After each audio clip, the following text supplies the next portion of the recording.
Hi guys, my name's John Field. I work for Gloucester Wildlife Trust, and welcome to anybody who's joining us online. I am going to try and explain what we've been up to as part of our River Frome Native Crayfish Recovery Project. That's quite a mouthful, but it does sort of say what it does on the tin. The River Frome is a river system that is in the headwaters around Stroud. So I'm going to try and stick to saying River Frome throughout, but I will probably call it the Frome at some point because we all fall into that habit. But technically it's the River Frome, and I get it wrong, and I was born in Stroud. So it's one of those things. But yeah, I'm going to talk to us a little bit about that. So without any further preamble, I shall just head on. I've tried to make slides mostly photographs. Not so much on the words. I'll try. There are a few points that you will say, John's a bit of a liar there because there's quite a lot of words on that. But I've kept those number of slides down to a very small number. So the first one has words on, but it's simply just saying what I'm going to be going through. We're going to look at the species that we're talking about, the distribution of that species, the threats to it, the main problems that we are facing with regards to white-clawed crayfish, and also the conservation efforts that we at the Trust have been doing over the last 18 months or so. We've been doing a lot of work with white-clawed crayfish for longer than that, but there are hiatuses. It tends to be when opportunity and funding arises, when there needs to be another drive forward on those efforts. So without further ado, I would just like to introduce you to the white-clawed crayfish first off. So here's a specimen here. I will go into all the details, but what we're talking about is something that looks a little bit like a small lobster that we'll find in the stream. So this is the native species. It's our only native species, and what it is definitely not is the one that you might be more familiar with, which is the signal crayfish. This one is considerably larger when it's at adult size than the native species. So that's the one. I will be talking a bit about that species because it's inevitable, because the stories are interlinked. But my intention is to primarily focus on the native species and our conservation efforts. So let's go back to the one we like. This time turned upside down, so you can have a look at what the underside looks like. What is a white-clawed crayfish? Well, as I was just saying, they look a bit like very small lobsters, and that's because they are in the same sort of family. They're a decapod, they're a crustacean, they're freshwater, obviously, because this is a species we're talking about living in the River Frome and the streams that feed into it. Its scientific name is Ostropotmobis palipes. It's one of the few ones I think I can pronounce. Palipes actually just means pale feet in Latin.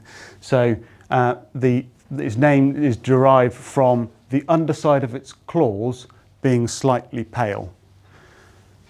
So there are problems with that wording, I would say. It's a typically British thing to do, to come up with a name that only a naturalist would be able to understand, and then pig-headedly refuse to acknowledge change elsewhere and not use the common term that is used elsewhere in Europe, which is the Atlantic stream crayfish. But it is what it is. That's the species that we're focusing on and what we're going to be talking about.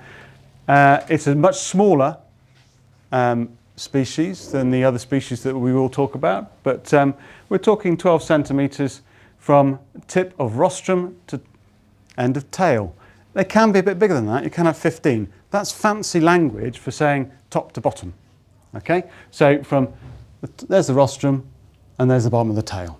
This is the underside of one, and it's a female as it happens, and it is our only native species. There are more than the one other species in the country, but in the case of Gloucestershire, there are only 2 species found in our watercourses. Right, one of the wordy ones. All of this text here tells you what it is, its status is and what its level of protection is. But really, that condenses down to being the white-clawed crayfish is a similar level of being endangered as rhino.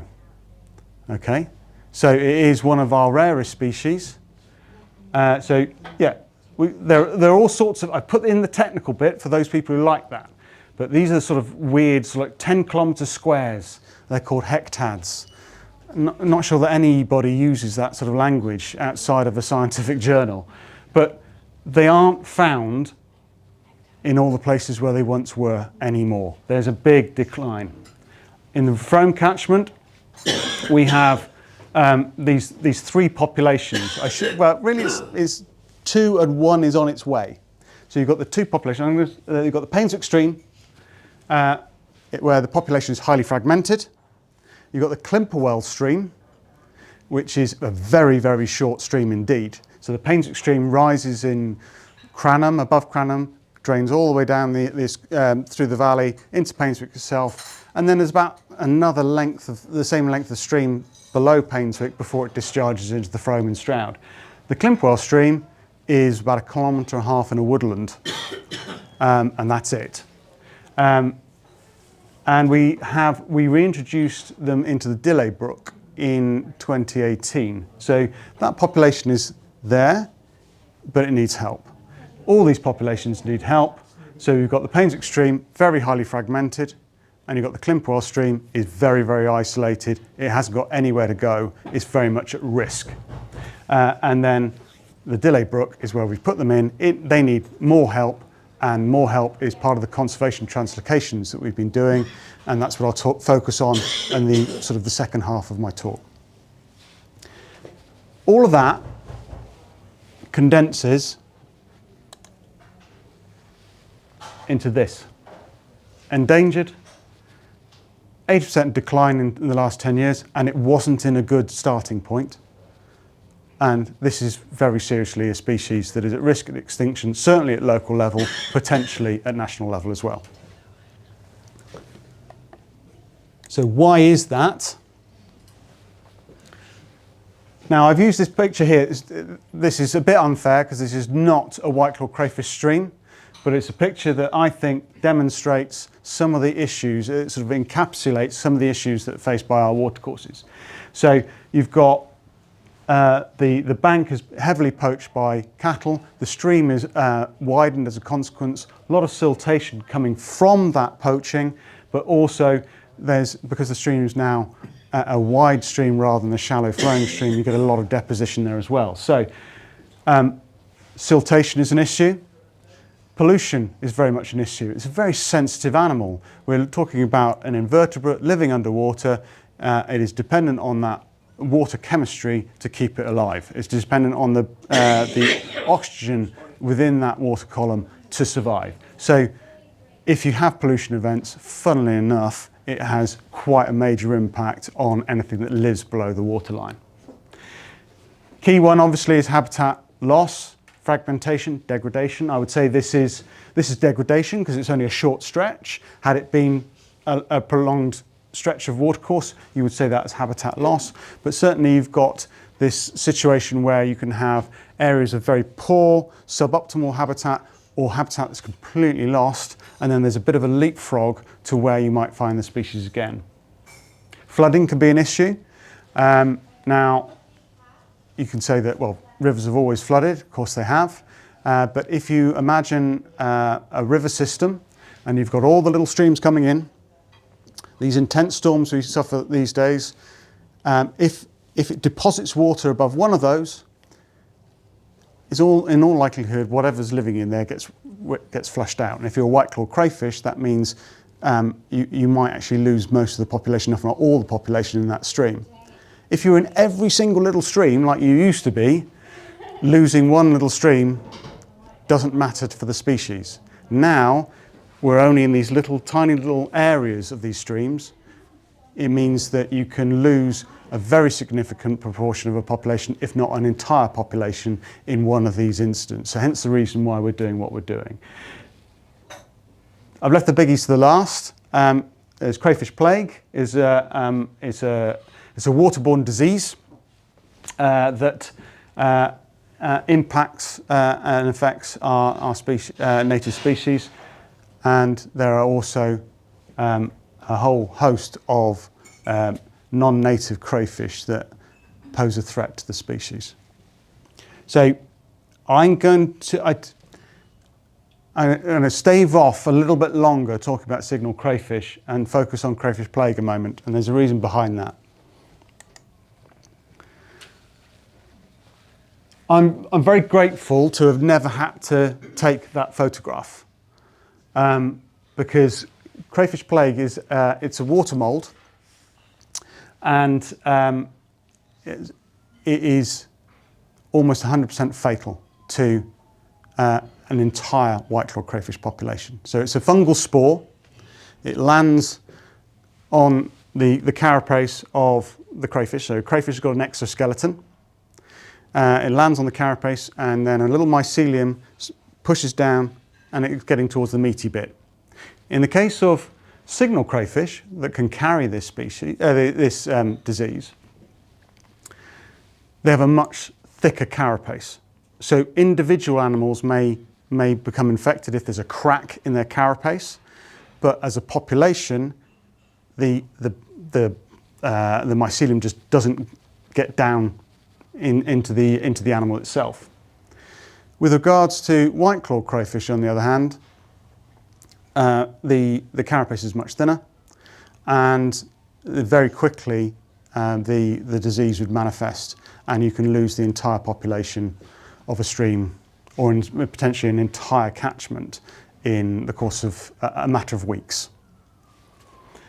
It arrived in the UK in 1981, and as this says, it's fatal. There isn't any significant evidence of resistance anywhere in the UK to date. So I'm quite pleased I've never had to take a photograph like that, but there was an incident a few years ago in Nailsworth where we lost part of the population in the Frome catchment that was lost to crayfish plague coming in. There have been other incidents as well, but it does mean it's one of the major factors as to why white-clawed crayfish has been pushed back to so few locations.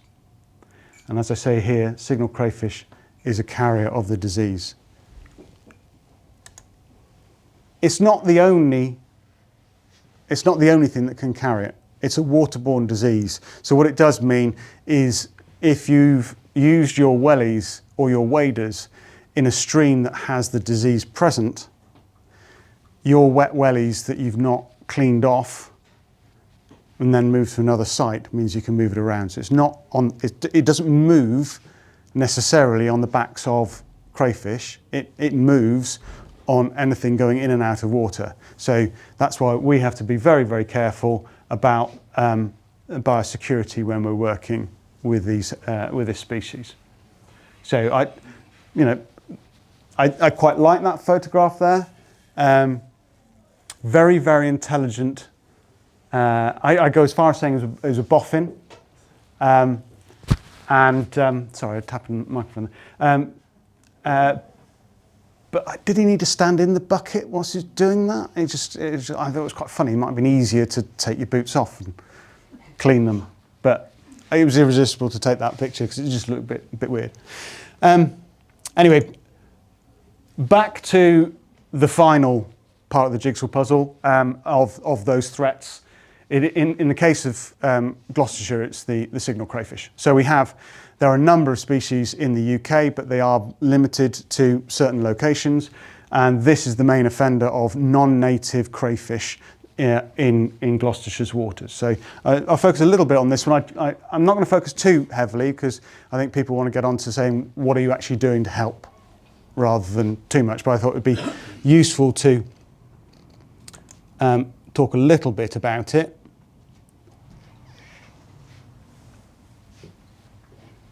That's a scientific name I can't pronounce, so I won't. Yeah, it's a crayfish species.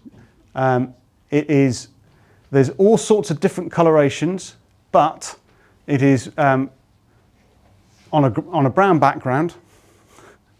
I like this picture because this one was on the ground, but it's a sort of an olivey brown colour on a brown leafy background, potentially in fairly brown water. So you need to know how to tell the two apart.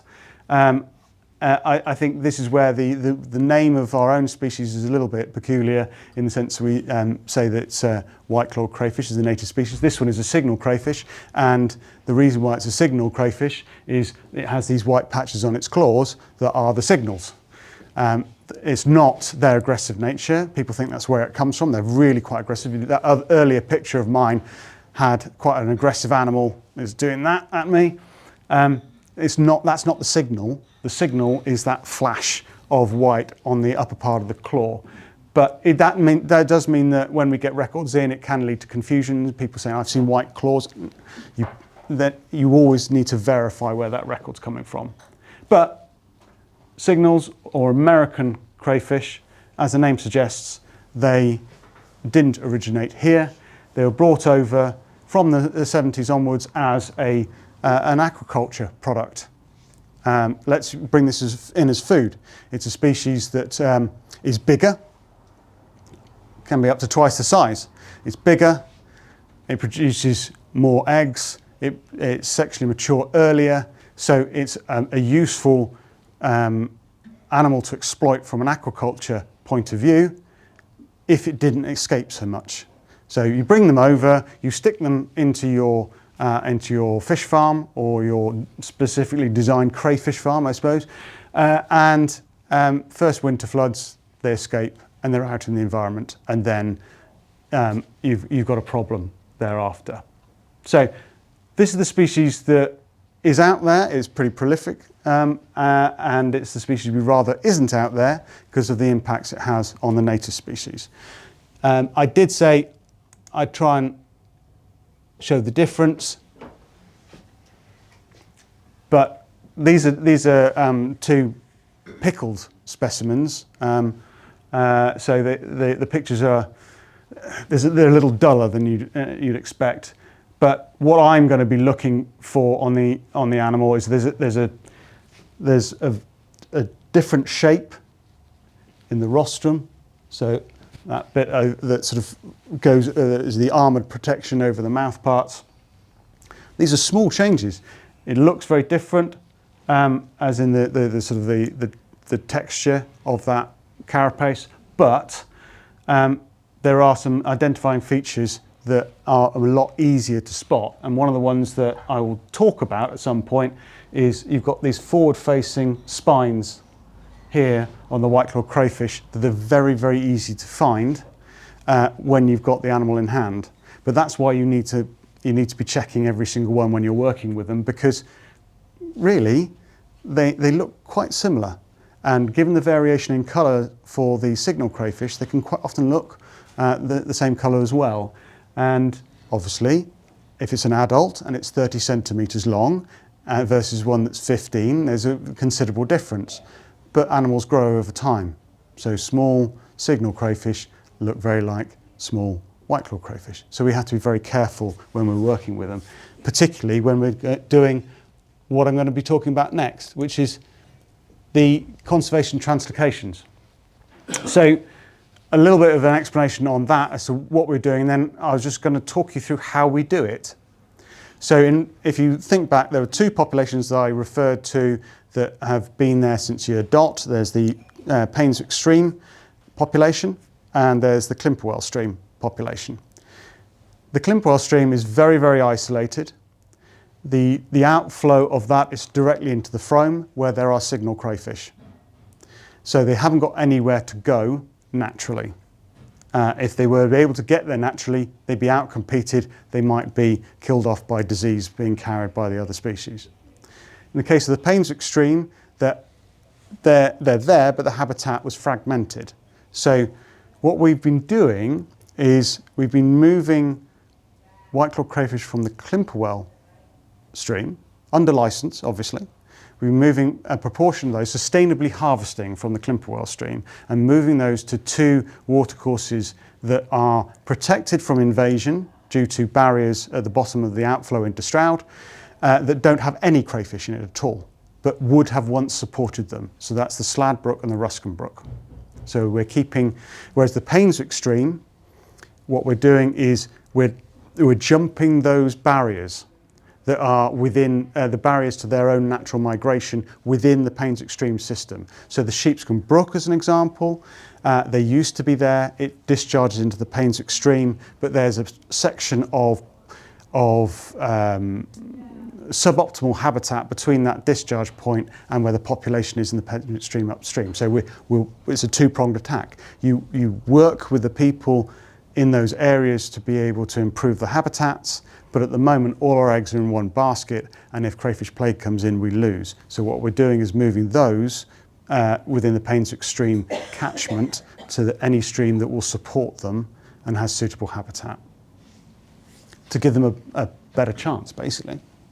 So I was going to talk you through the process from start to finish, because I imagine it's something that most people haven't really heard much about. The first thing to do is actually monitoring the population. So I roped in my son here. He's looking at, we use these pan pipes for monitoring. So it's an artificial refuge trap. So you sink these in the water, stone on the top, and then these mimic a burrow, and crayfish will readily use these to just rest up. That's what they'll use. Why dig a hole for yourself when you've got one already produced for you? So we use these for monitoring. So we monitor for quite a lot of the summer period before we do the translocation work, which is in the sort of early autumn period. We don't monitor before then, because one of the things we're going to be doing is actually handling every animal that we capture within this and looking at it. We're monitoring to check the health and density of the population. So if there weren't enough animals there in the first place, you wouldn't embark upon a translocation program. If there is a disease problem, you wouldn't embark upon a translocation program. Because the disease can come in so quickly, and the impacts on the species is delayed, we repeat this process throughout the summer when water levels are low. Water temperatures are likely to be a bit higher, so the animals are under a bit more stress and therefore would be more challenged and be exposing those symptoms had there been anything untoward in that population. But we do that and we look at each one individually. We don't go before July, because if you're picking up a crayfish and you're looking at it, you're going to turn it over and you're going to see what sex it is. And if it's a female and it's earlier in the year than that, she's going to have her tail hooked up underneath her, and it's going to be holding in place at the beginning part of the season eggs, and the later part of the season the youngsters that are underneath. So they're not going to like that. They're going to flick up their tail, and that would flick those youngsters off into the watercourse to be predated on by something else. So this is a protected species. Remember how endangered I said it was. I have a license to be able to do this. So the rules are in place to make sure that we're surveying at an appropriate time. So we use this for monitoring. Assuming that we're happy with the results, we've got enough animals there, we're finding the signs of them, and we're not picking up any signs of disease that would call a halt to all of it, we then start planning the translocation itself. Now, harvesting from a population requires a number of techniques, and one of the techniques actually requires you to be slightly ahead of the game, and it's this. Crayfish live under rocks, in little burrows, in woody debris. So what we found is an easy way, or certainly speeds up the process of harvesting from a population, is to actually introduce temporary refugia, so temporary hiding spaces that they can use, that then you can quite easily take out. So it mimics, we quite often put these in as permanent features, where we would actually put faggot bundles in, secure them to the substrate. We use all natural material. We would remove the baler twine, if anybody's noticed that, if it was a permanent structure. But what we're doing here is we're loosely fitting these in, and we'll pop them in there for 4, 5, 6 weeks before our go date, because they need to be easy to remove. And the removal is like so. Get a blue tarpaulin. Blue tarpaulin works quite well if you're trying to find something brown, greeny brown in quite murky water. I wouldn't go for a green one, that would be really quite challenging. But what you do is, if you saw those faggots, they were just held in place with a simple stake.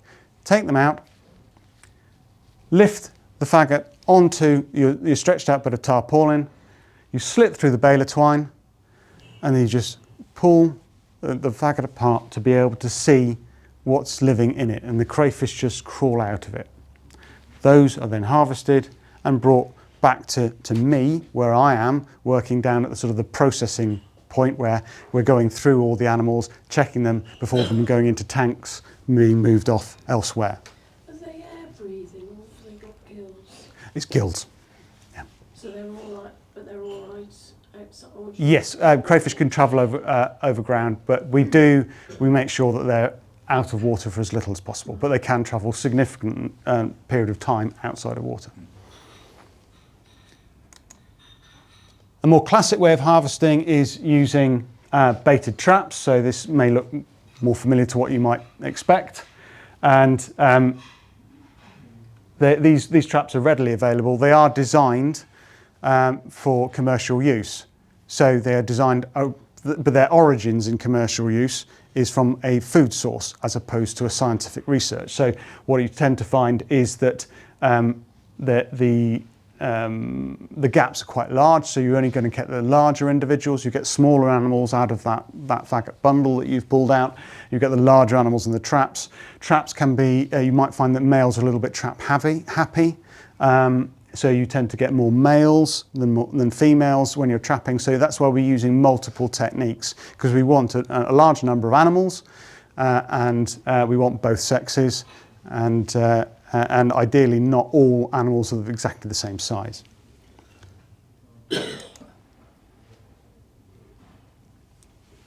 Yeah, so the next bit is the hard bit. That's the stone turning, it's the netting, it's looking in all those bits that you haven't been able to put traps in, or to put artificial refuges in that you can then haul out. But it's fun, but yeah, time consuming. So the team that's out and about checking these, trying to capture these animals for me, then bring them back to me, what I call a processing station, and I'm going to go through every single one, or myself and whoever's helping me is going to go through every single one to make sure we're absolutely happy with the animals that we are going to take with us. And so the next slide is who to take. So you've got a tray with water in there with a whole load of white-clawed crayfish. And I'll go through each one of those to check both the species and so the species. So if you remember, I said that I had there was those forward-facing spines. So I just use my thumb or your forefinger to sort of pull that back across the head, and you can feel that catching on your skin. It doesn't go in your skin, but you can feel it catching. So it's a nice, straightforward way. You are obviously only working, ideally, and you know from your monitoring that it's the right species, but you are just double checking that every single animal that you're taking is not the wrong one. There isn't a mixed population. But we haven't got a mixed population, we're happy, but we are nevertheless checking every single one. We also check the size. Now, that's too small.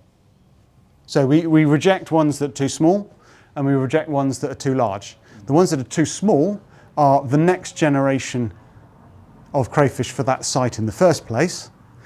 They're also pretty good crayfish food, both in transit and when you put them at the other end. So crayfish do feed on, they're detritivores, they're omnivorous, and they will readily eat all the macroinvertebrates they can find, and that includes diddy crayfish. So that means really small ones are almost certainly going to be hoovered up by the bigger ones you take with you. So we leave those behind.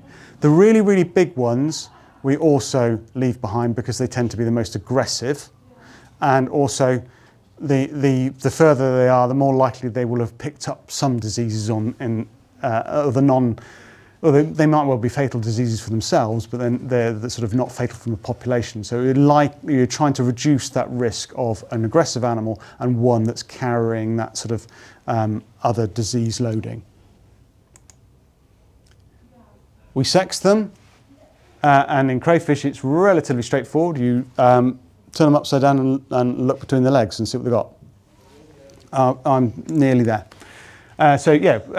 With the males, all crayfish have these, on the underside, they have these little swimmerets, but in the males, there's modified swimmerets that are sort of like claspers that go between his back legs, and they're the ones that he uses to grasp her when he's going to mate her. So it's very obvious to know which one is which. So it's a very easy species to sex. So we'll do that because the reason for that is we're taking 50-50. Out and about, it's about 50% male, 50% female, and so that's what we're trying to target in the animals that we take with us. We do reject a few. This one's got porcelain disease, so that's an animal that ultimately will die, so let's leave that one behind. And there's another disease on there. You can see this one's got an infection site on its claw there. So we don't take the ones that are noticeably carrying these other diseases. So the ones that have made the grade are then placed into these tanks. We're only going short distances, if you recall, so we're moving from an area of the Paynes Extreme to an area of the Paynes Extreme, or we're moving Climperwell a few miles across the Stroud landscape. So we're not trying to move them long distance. So we are using as low sort of low technical technique as possible. So these very easy to clean, clear plastic tanks are a good way to go. So we plonk those in those. We put a whole load of grass in there because it provides a little bit of refuge. They might eat it, I highly doubt it in the process. We're not going that far, but it provides a little bit of sort of shock absorber as well.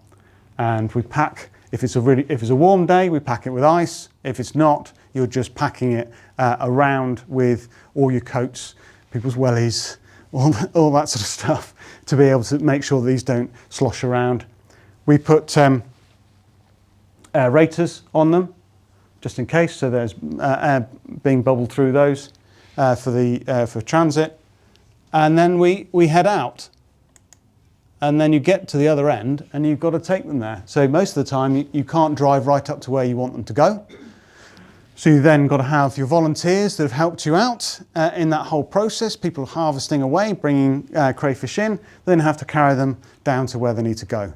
We then place the tanks in the water so that there's a little bit of a chance of of water temperatures to equilibrium, or at least to get to the temperature of the stream that you're putting them in. But it's also a moment for everyone to take a little bit of a breath and a cup of tea, because it has been full on all morning. Everyone's harvesting, everyone's checking everything, and it's all quite military position. And then actually comes the relatively simple bit. You've taken it to a site that you've identified. Identifying the sites isn't simple, neither is preparing the sites. But once you're there, once you know you've got the right site to use, then it becomes quite straightforward, because then it's not as simple as a whole load of crayfish dumped out from your tank. You do lift them out, but what you are doing is you're lifting out that grassy material with 5 or 6 crayfish in there, and you're plonking them down. So what you're plonking them safely in the water. And what you're doing is you're taking your crayfish that you've got, your tank of them, and you're probably just deploying them in about a 30-metre stretch of the ideal habitat, because that means they're all in the same vicinity. They can find one another. They then march off in their own directions, usually upstream, but they march off to find their new homes, but then they're all in the same vicinity. It's not as if we've spread them over a long area. And so with this one, if we look here, you've got a whole load of trees that have been deliberately felled into the stream. Those have been felled for... What's the job title of the people doing the field work, or are they just volunteers? The field work, because you have to be licensed, most of the field work is certainly overseen by me. So what I tend to have is myself. My job title is Wilder Landscapes Manager, but I will have a number of our team that are either licensed in their own right or sit on my license to help with the sort of the military position. But then I try to make sure that I have a team that support that includes some volunteers, some wild trainees, and some guests that are either from partner organisations who fund or the landowners themselves. So I'm looking at any one time, because you're working in that narrow stream in usually quite up in a forest, and it's quite a difficult place to get to. I tend to have a team of about 12, so it's a mix of people. This woody debris has been put in the stream deliberately. Its primary purpose is for natural flood management, so it's for attenuating water behind it during high flows, and the loads of those in a stream helps reduce flood risk for downstream, for people who live downstream. But natural material creates perfect living conditions for white-clawed crayfish. So this is stuff at Ebworth on the Sheepscombe Brook, where the National Trust have put in a whole load of leaky dams. And actually it's ideal. White-clawed crayfish used to be in the Sheepscombe Brook. We've put them back there amongst where the habitat has been improved.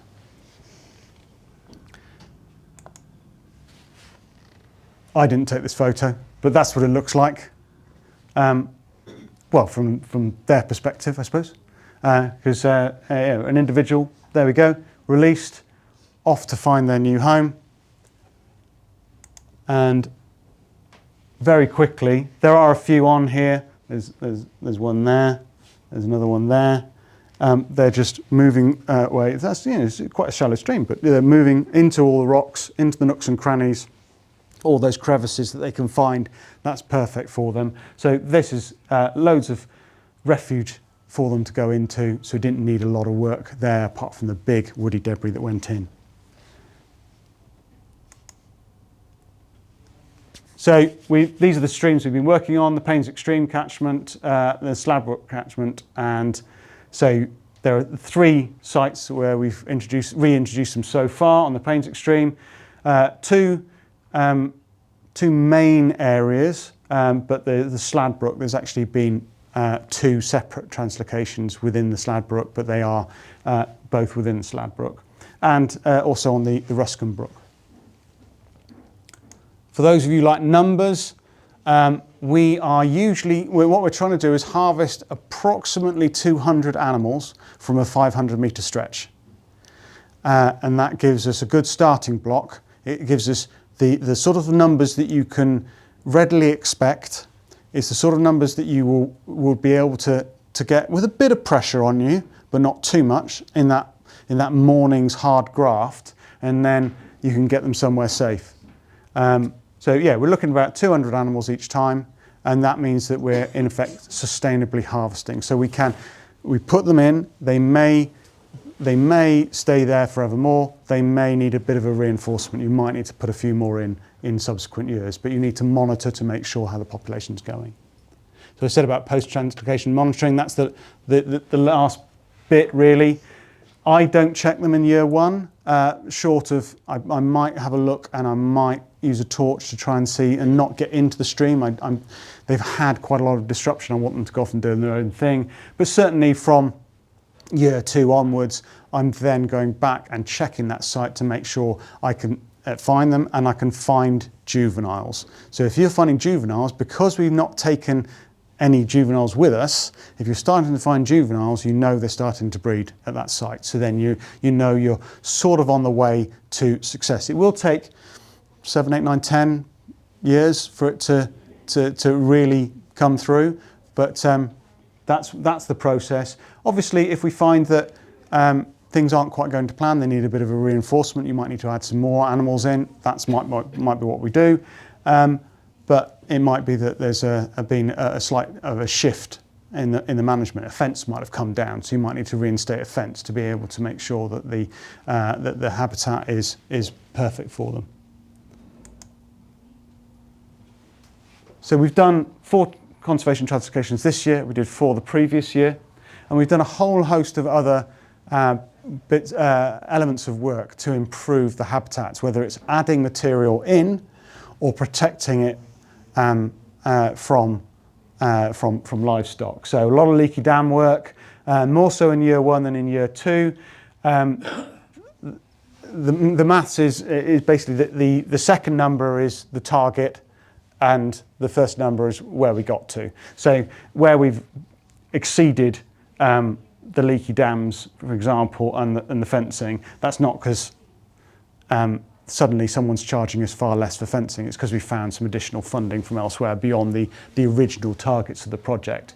But 4 conservation translocations each year, a lot of leaky dams, a lot of these smaller refugia going in. These are the permanent faggot refugia rather than the temporary ones. A lot of fencing, a lot of tree planting, and we also, where appropriate, where you can actually win some stone from the farmer, you can actually add in some stone to create some additional refugia for them.